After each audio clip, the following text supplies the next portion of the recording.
सन् 2026 को सागा दावा पछिल्लो एक दशककै सबैभन्दा शक्तिशाली आध्यात्मिक समय हो। यो घोडा वर्षको त्यो दुर्लभ संयोग हो जुन 12 वर्षको लामो प्रतीक्षापछि मात्र हाम्रो जीवनमा फर्किएको छ।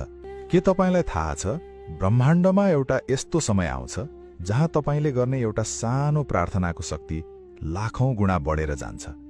एउटा यस्तो महिना जहाँ तपाईले कसैलाई दिएको एउटा सानो मुस्कान वा एउटा सानो दानले तपाईको 7 जन्मको कर्मको हिसाब फेर्न सक्छ।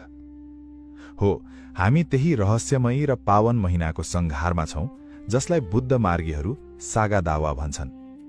तर पर्खनुहोस्, यदि तपाईलाई लाग्छ कि यो हरेक वर्ष आउने सामान्य महिना मात्र हो भने तपाई झुक्किदै हुनुहुन्छ, किनकि यो वर्ष अर्थात् यो वर्षको सागा दावामा गरिएको एउटै पुण्यको फल अन्य वर्षको तुलनामा 13 गुणा बढी शक्तिशाली हुन्छ।